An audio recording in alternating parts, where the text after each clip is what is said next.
Let's see. I'm really excited to be up here. I think it's always a privilege of mine. I don't know, are you guys awake today?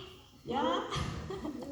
Okay, because I'm going to share something really cool, and I hope that you guys are awake to hear it. Um, okay, so, but before I get into devotion, I kind of need your help. So, people are recording me.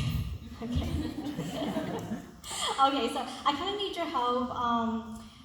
I want you at your seats right now to begin thinking in your mind of a blank white canvas. Okay, so think of a white canvas, and then when you get there, begin pulling out your paintbrushes and your paint colors. Okay, so everyone there, you got your tools, and then start painting what Jesus meant when he said these words, all nations. So start painting what an all nation looks like in your head. And if you're familiar with the Great Commission, then you know that this idea of all nation comes from Jesus himself in Matthew 28, right? Jesus has commissioned us out, and he has also commanded us out to go and to make disciples of all nations. So what of this all nation, and how does it look like? And it's here that I want you guys, and I want us as a church to kind of park our minds on before we take our offering, to dwell on this picture of an all nations, because sometimes we just kind of need a reminder of why we're here, right, and why we do things. I think sometimes in the mundane we start to forget why we should worship God, okay? So if you don't know, I think all of you guys do know, I coordinate our nursery ministry here, and I've been doing it for 4 years now, or approaching 4 years now, and that's crazy to me because, man, time just passes so quickly. So off the top of my head, I told someone the other week that it was like 2 years, but it's actually been 4 years.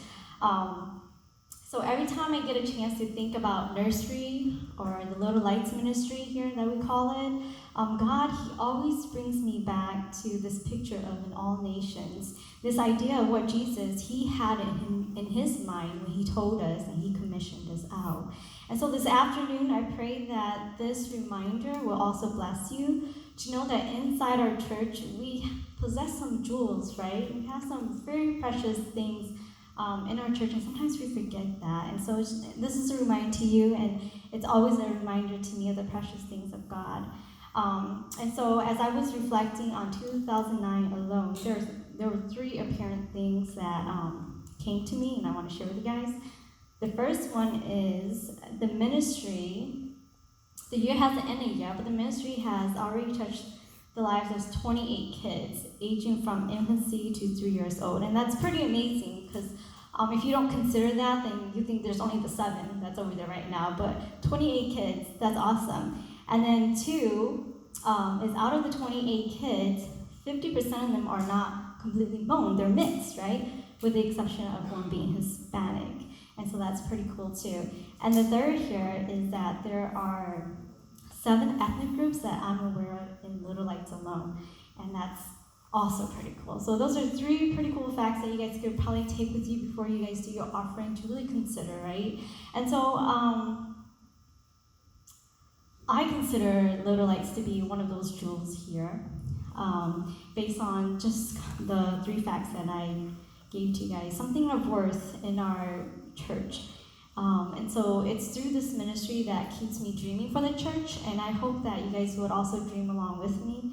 And so therefore, church, I give you these facts, okay, so that, to thank you, first of all, for loving them, and to also remind us that these are actual living parts in our church that are happening alongside with us while we're here and they are there, to remind ourselves that we should always be dreaming for a church. Let's see, what else? Yeah, so these are the potential that I want us to kind of nurture. And so if you have your picture in your mind, right, bring that picture back up again. Can you see the resemblance of an all-nation group in the lights? Right? It should be pretty colorful, because my picture is vibrant, it's colorful, the paint are running off the edges, and it just thrills me to know that I get to be a part of that, and we have been a part of that. So we church are a mixed group of people groups. We're not speaking the same language, and we're not of the same cultural background, but we've been placed on a mission to loving God, the saving Christ, and spreading his good work.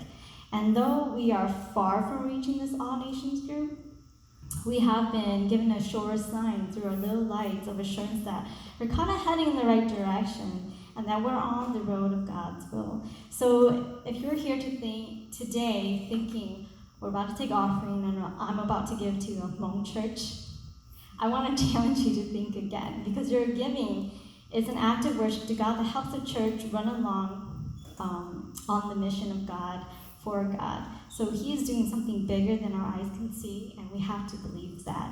And so for the rest of us who never thought this way, right, it's amazing to know that we've been sown into this group. Okay, so your finance, among many other things that you have invested now, is also sown into the lives of this group. So we are this group who are bounded by one language or one culture, right? But they're born into diversity to where the barriers of our generation, the things that we have to tackle, are not the barriers for our children in the future, making them, right, this people group here of all nations even more accessible to this all nation that Jesus has commissioned us to. So be excited, because I'm really excited for us. This is a picture of them. I think it started from like 2016 up until now. So as the usher comes up, I'm going to invite them up. I want to end devotion by reading from Revelation 7:9 of just what the Apostle John says, confirming Jesus' word. Okay, Revelation 7:9. John says, I looked and behold a great multitude that no one could number, from every nation, from all tribes and peoples and languages, standing before the throne and before the Lamb, clothed in white robes, with palm branches in their hands, and crying out with a loud voice, Salvation belongs to our God who sits on the throne and to the Lamb. Let's pray. God, I thank